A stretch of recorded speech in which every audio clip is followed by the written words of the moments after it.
কৃষ্ণ থকালৈকে ডাক্তৰে কি বুলি ক'ব বোলে বডিটো চেকআপ কৰিব লাগিব দেই আল্ট্ৰাসাউণ্ড কৰিব লাগিব কৃষ্ণ থকালৈকে বডি কৰি দিব মানে বাৰু কৃষ্ণ এৰি দিয়াৰ পিছত আকৌ লগে লগে কি বুলি ক'ব বডি বুলি ক'ব নে কি বুলি ক'ব ডেড বডি হলে পোষ্টমৰ্টেম কৰিব লাগিব তাৰমানে কৃষ্ণ থকাৰ কাৰণে মোৰ বডি হৈ আছে ঐ কৃষ্ণ এৰি দিয়াৰ লগে লগে ডেড বডি এই ৰহস্যটো নজনাৰ কাৰণে আমি কি কৰোঁ বাৰু আটাইতকৈ প্ৰিয় যিজনে গোটেই জীৱনটো চলালে ইমান ধুনীয়া ঘৰ বনাই দিলে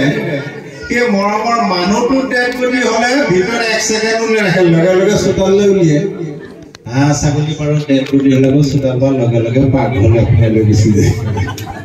ডেড বডিবিলাকো খাবলৈ কমাব লাগিব তেতিয়া মনটো স্থিৰ হ'ব চঞ্চল খাদ্য যিবিলাক প্ৰাণীয়ে আত্মৰক্ষাৰ কাৰণে দৌৰ মাৰে সেইবিলাক ভকতৰ খাদ্য নহয় আপুনি চাবচোন বাৰু হাঁহটো পাৰটো ছাগলীটো মাছটো ওচৰলৈ দাখন লৈ যাবচোন বাৰু উভতি নদৌৰিনে বাৰু কিন্তু জাতিলাওটো ৰঙালাওটো ওচৰলৈ মিঠাখন ঘূৰাই ঘূৰাই যাওকচোন দৌৰিবনে বাৰু সেই নদৌৰা বস্তু আত্মৰক্ষাৰ কাৰণে যিবিলাকে দৌৰ নামাৰে সেইবিলাকে সাত্বিক আহাৰত আৰু যিকি নহয় কৃপালু বাপাই সমস্ত আমি ভাবিছো সময়ৰ প্ৰতি লক্ষ্য ৰাখি সময় 2টা বাজিলে ৰখতে না 2টা বাজিব হ'ল ৰখতে নামখাৰ ৰাখোঁ বুলি ভাবিছো আপোনালোক আৰু শুনি লাগি আছিলে নানে বাৰু শুনিম যদি লাগি আছে তেতিয়া আমি সময় দিয়াটোৱে আমাৰ কাৰণে মংগল হ'ব কেলে মংগল হ'ব বাৰু গীতাত কৈছে আপোনাৰ যদি বৰকে ভোক লাগি থাকে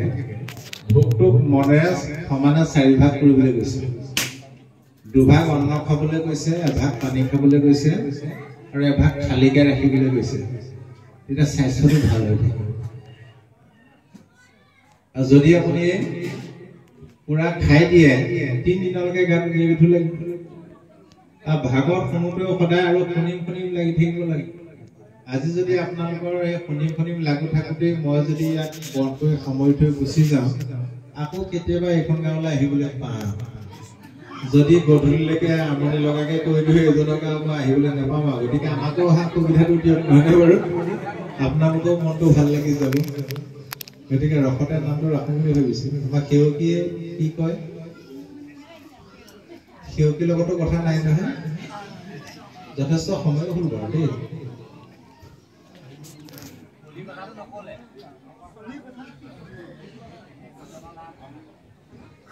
প্ৰায় মানে কলিৰ বিষয়ে কৈ থকা ঠিক আছে মই এই কথাটো কৈ বাপে ভাল কথা এটাই সুধিলে বাৰু বাস্তৱ সময়ত কলিৰ বিষয়ে আমি কলি কৰি আছো কলি মানে প্ৰকৃততে কি এতিয়া আইসকলৰ মাজত কলি শব্দটো চলে কোলা মোলা হলে কলি বুলি কয় কলি যাব আকৌ ধৰক এই যে ফল মূল সৰু হৈ থাকিলে কলি বুলি কয় লাই জাতিলাওটা দিয়কচোন নিচেই কলি হৈ আছে 2 দিনৰ পিছত আহিব সেইটো কলিও নহয় কলি শব্দটো কলহৰ পৰা আহিছে কলহ মানে কাজিয়া পেচাল দেই কলহৰ পৰা কলি আহিছে কলি মানে কাজিয়া পেচাল যিখন ঘৰত যিখন গাঁৱত যিটো অঞ্চলত মাৰ পিত হত্যা ধৰ্ষণ লুণ্ঠন কাজিয়া পেচাল তৰ্ক বিবাদ চলি আছে জানক তাত কলিয়ে খুপনি প্ৰতি বহিব সেইকাৰণে এটা কলি ক'ৰ পৰা জন্ম হৈছে কলি ক'ত থাকে কি গুণেৰে থাকে আমি আলোচনা কৰিয়ে আজি পাঠ আমি সামৰণি মাৰিম আকৌ মোৰ ৰাতিও আছে জাজিয়ামুৰি তালৈ যাবলৈ লাগিব আৰু যেকি নহওক দীপিকা চন্দ্ৰ নামৰ এভাগ গ্ৰন্থ আছে আপোনালোকে যদি ক'ৰবাত পায় সংগ্ৰহ কৰিব আমাৰ আছিলে হেৰাই গ'ল তাত বহলকে কলিৰ মুখে লিখা আছে এৰা ব্ৰহ্মাৰ তৰুৰ পৰা কলি উপজিলা ও পৰম দাৰুণ বেশ বিৰিঞ্চি দেখিলা ব্ৰহ্মাৰ গাৰ পৰা বোলে কলি জন্ম হৈছিলে কলি বেশটো কেনেকুৱা দাৰুণ মানে কুৎসিত চেহেৰা যিটো চেহেৰা দেখি দেউতাক ব্ৰহ্ম চক খাই গ'ল এ নাম ৰামকৃষ্ণ নাম উচ্চাৰিলা তিনি বাৰ ইন মহামূৰ্তি গোট দেখিলি ৰাম কৃষ্ণ কৃষ্ণ প্ৰভু আজি মই কি মহামূৰ্তিটো দেখিলো ব্ৰহ্মাই মনতে ভাবিছে কেনেকুৱা দেখিলে এ ৰাম কৃষ্ণ বৰ্ণ শৰীৰ হাত দণ্ড ধৰি ও জানো পাৰি আছে কিন্তু কিতা আঞ্জলি কৰি কৃষ্ণ বৰ্ণনে কোলা বৰ্ণ জন্ম হতে হাতত দণ্ডডাল লৈ আহিছে জন্ম হৈ হাত জোৰ কৰি আঁঠুকাঢ়ি দেউতাক ব্ৰহ্মাক স্তুতি কৰিছে কি বুলি ও কোন কৰ্ম কৰো আবে কৰো কয় আদেশ দেও ৰাজ পদ তজু পাওঁ উপদেশ দেউতা মোক জন্ম দিলা মই কি কৰ্ম কৰিব লাগে মোক আদেশ কৰা আৰু ৰাজপথ কলিয়ে দেউতাকক জন্মহে মাটি বাৰী খা সম্পত্তি ভাগ বিচাৰি তা ব্ৰহ্মাৰ আকৌ মোৰ এটা নহয় না চাৰিটা নহয় জানো চাৰিটা মৰে চিন্তা কৰি মনতে ভাবিছে মই এইটো কি অদ্ভুত প্ৰাণী জন্ম দিম চেহেৰাটো দেখিলেও ভয় লাগে জন্ম হৈ তুমি মাটি বাৰী খা সম্পত্তি ভাগ বিচাৰিব লাগে ও দেখি ব্ৰহ্মা চাৰি মূৰে গুণিয়া চাহিলা তাৰ ভাৱ জানি পাছে কলি নাম দিলা চাৰিটা মৰে চিন্তা কৰি তাৰ ভাৱ মতিটো বুজি পাই সেইদিনাই নামটো দি থলে কি কলি মলিনী নলিনী তাক দুই ভাৰ্যা দিলা দুই হাতৰ হতে চাৰি পুত্ৰ হয় উপজিলা মলিনী আৰু নলিনী নামৰ দুটি কন্যা বিয়া পাতি দিয়া দুটি কন্যাৰ পৰা দুটা দুটাকে চাৰিটা সন্তানৰ জন্ম কলিৰ পুত্ৰ কেইটা চাৰিটা কলিৰ পুত্ৰ চাৰিটাৰ নাম দিলে কি ব্ৰহ্মাই কি নাম দিলে ব্ৰহ্মাৰ নাতিনী হয় নাতি তা ব্ৰহ্মাই কওঁতে ভাবিলে মোক পুত্ৰটো দুৰ্দান্ত হল হলেই নাতি চাৰিটা আৰু এখন চৰাইহে হয় এই বুলি ভাবি গুণি নাম দিছে কি ও কাম কোধালো ভামোহ চাৰি পুত্ৰ জাত গৰ্ব অহংকাৰ দুই মন্ত্ৰী যে প্ৰখ্যাত কাম ক্ৰোধ লোভ আৰু মোহ কলিৰ পুত্ৰ গতিকে আমাৰ দেশত আছে নাই তাৰমানে কলি আছে গৰ্ব অহংকাৰ হল কলিৰ মন্ত্ৰী ঋষা অহিয়া মনমদ চৰক লহকৰ পাতি দিলা কলিটোৰ মদক এই চাৰিটা লহকৰ মানে সেনাৰ কাল পইচা ধৰোতা চাকৰি এই পৰিয়ালটো হোৱাৰ পিছত ব্ৰহ্মাই কলিক আজ্ঞা কৰিছে ৰ দুষ্ট চিতিয়া কলি তই যে মাটি বাৰী ভাগ বিচাৰিছিলি ন সমজি ল বিৰিঞ্চি বলন্ত কলি পুনৰ দুষ্ট চিত্ত দিলো স্থানৰ ৰাজা হৈয়া থাক পৃথিৱী তাতো মই গোটেই পৃথিৱীখন দিবি তাত তই ৰজা এই গোটেই পৃথিৱীখন দিল হৈ দিলো সকলোৰ ওপৰত তোৰ অধিকাৰ নাই তোৰ অধিকাৰ ক'ত আছে যত ধৰ্ম কৰ্ম কৰে তন্ত্ৰ মন্ত্ৰ ছয় সবাহাৰে অধিকাৰী হৈবি নিশ্চয় সেইবিলাক ধৰ্ম কৰ্ম কলি সেইকাৰণে গুৰুজনাই ভক্তি প্ৰতি গ্ৰন্থ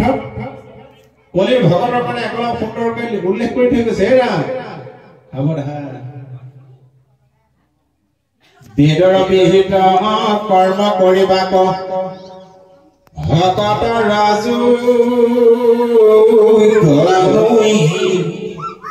যদি মোহীয়া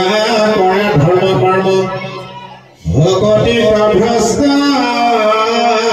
হৈ বেদৰ বিহিত সকাম ধৰ্ম কৰ্ম কৰা বেদে তোমালোকক অধিকাৰ দিয়া নাই যদি বেদৰ পুষ্পিত মাইনীত মোহিত হৈ গিয়ে ধৰ্ম কৰ্মবিলাক কৰা ভক্তিত ভ্ৰষ্ট হৈ গৈছে আচ্ছা বলে সতৰ্ক কৰে কইছে সাবধান এটা স্থানত কিন্তু ভুলটো প্ৰবেশ কৰি দিলে কোনটো স্থানত ও হৰি নাম কীৰ্তনত নাহি কেতি ঘিনি আতটো হয় আচৰিলে মৰি বিয়া পুনি হৰি নাম কীৰ্তনত কিন্তু বিঘিনি নাই তা যদি তা ভুল আচৰণ কৰা প্ৰৱেশ কৰা নিজেই মৰিবি সেইকাৰণে যিখন ঘৰত যিখন গাঁৱত যিটো অঞ্চলত ঈশ্বৰৰ নাম থাকিব তাত কেতিয়াও কলি প্ৰৱেশ কৰিব নোৱাৰে, তাত কেতিয়াও কলিয়ে বিঘিনি আচৰণ কৰিব নোৱাৰিব। সেইকাৰণে গুৰুজনে দ্বিতীয় স্কন্ধ ভাগৱতৰ প্ৰথম অধ্যায়টো ঘোষণা কৰি দিছে কি বুলি, ও শৰীৰতে আছে কলি কৃত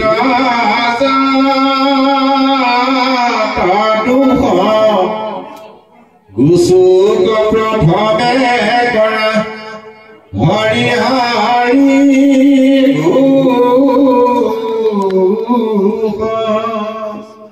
সেইটো সমগ্ৰ শৰীৰতে কলি আছে, কাম কৰিলো মোক প্ৰভৃতি। এতিয়া দেহৰ পৰা কলি খেলিবৰ কাৰণে কি কৰা, সকলোৱে হৰি হৰি ঘোষণা কৰা। দেহৰ পৰা কলি গলেহে একান্ত মানে ঈশ্বৰক বুজিব পাৰিব, তেতিয়াহে মনৰ পৰা কুসংস্কাৰ অন্ধবিশ্বাস এইবিলাক দূৰ হ'ব। এতিয়া আইসকলৰ বাপসকলতকে আইসকলৰ বহুত অন্ধবিশ্বাস কুসংস্কাৰ এতিয়াও আছে, নাইনে বাৰু? তোৰ কথা কবলৈ থাকিয়ে গ'ল, আকৌ বেলেগ এদিন আহিব লাগিব, বহুত দীঘলীয়া কথা। তাৰ ভিতৰতে এটা কাহিনী কম সাৱধানী। আগৰ দিনত এতিয়া আইসকলৰ অন্ধবিশ্বাস এটা আছিলে বাৰু, কিন্তু সন্মানৰ খাতিৰতো হয়, বাপজনৰ নামটো কাঢ়িব নাপায়। চৰকাৰী বিষয়া আহিলে সুধিলে নাই তেখেত তেখেত বুলিয়ে ক'লে, তেখেত বুলি এতিয়া ক'লে নাম আহি গ'ল, তেখেত বোলা মানুহে বিচাৰি নাপালে, টোপোলা ঘূৰি গ'ল। তেনেকে গোবিন্দ নামৰ নামতে এজন আছিল, গোবিন্দ। তেওঁ গোটেই অঞ্চলৰ ভিতৰত তেওঁৰ নামত এবাৰ ৰাজহুৱা অনুষ্ঠান তেওঁ মানে নামলৈ নিমন্ত্ৰণ হৈছে, নামৰ দায়িত্ব আছে। চৰ্দি লাগিলে, চৰ্দি লাগি মানে মাতটো বহি আছিল, মোৰ এতিয়া তেনেকুৱাই হৈছে, এইকেইদিন চৰ্দি লগা নিচিনা মাতটো বহি বহি যায়। আইগৰাকীৰ নামত আইগৰাকী ক'লে, হেৰা আজি আমুক গাঁৱত নাম আছে, তুমি ওলোৱাহে। মোৰ মাতটো বহি আছে, তুমি আইসকলৰ মাজত বহি লৈ একদম টানি ধৰি কিবা নাম উঠি যাব। হ'ব হ'ব। চাইকেলত দি এটা জাপ মাৰি উঠিলে, আইগৰাকী গৈ আছে, নামৰ দেখা পালে গোবিন্দ নামৰ এখনত বহি আইগৰাকী আইসকলৰ মাজত বহুৱাই ল'লে, চিগনেলটো দিলে। নাম লগালে জয় হৰি গোবিন্দ, আইগৰাকীয়ে মুখে নামাৰিলে। মনত ৰহিছে এইটোহে দিবলৈ পালেগে। প্ৰথমটো কীৰ্তন গ'ল, কাষগৰাকীয়ে সুধিলে, হেৰি মুখে নামাৰিলে ইমান সুন্দৰকে বামুণে নামষাৰ দিলে, বামুণৰ মাতো আপুনি ধৰি বস্তু বিধাই নামটো দিব, এইবাৰ ধৰিব দেই, এবাৰ ধৰিব। পিছতো দিলে গোপাল গোবিন্দ চৰনন্দন, আইগৰাকী হৈছে এইটোহে দিবলৈ পালেগে। মুখে মটনা মটনা কাষগৰাকী কিলা গুটি মাৰিবলৈ ধৰিলে, হেৰি ধৰক আপুনি নধৰিলে আপুনি পাৰিব। এতিয়া উপায় নাই, লাষ্ট শেহত গৈ আইগৰাকীয়ে ধৰিছে, গোপাল নিজৰ জন যদু নন্দন কৃষ্ণৰ চৰণে লৈলো তথাপি গোবিন্দটো নাগালে। তেখেতৰ নামটো কাহে কেনেকে, এইটো অন্ধবিশ্বাস। গতিকে এই অন্ধবিশ্বাস কুসংস্কাৰ মুক্ত এখন সমাজ গুৰুজনে গঢ়িছিলে বা গঢ়িবলৈ যত্ন কৰিছিলে। অসমত যিমানবিলাক জাতি উপজাতি সমস্তকে একতাৰ দোলেৰে বান্ধি ৰাখিবৰ কাৰণে কিছুমান কঠোৰ নীতি নিয়ম দি থৈ গৈছে। ভক্তিটো সদায় নীতি নিয়মৰ মাজেদিহে হ'ব, চাৰিবেৰৰ মাজত থাকিয়ে ভক্তি হ'ব, হৈছে নে? গতিকে চাৰিবেৰৰ মাজত থাকি সেই নামক যেতিয়া শুদ্ধ বিশ্বাসেৰে আমি ল'ম, সেই নামেহে আমাক সংকটৰ সময়ত উদ্ধাৰ কৰিব।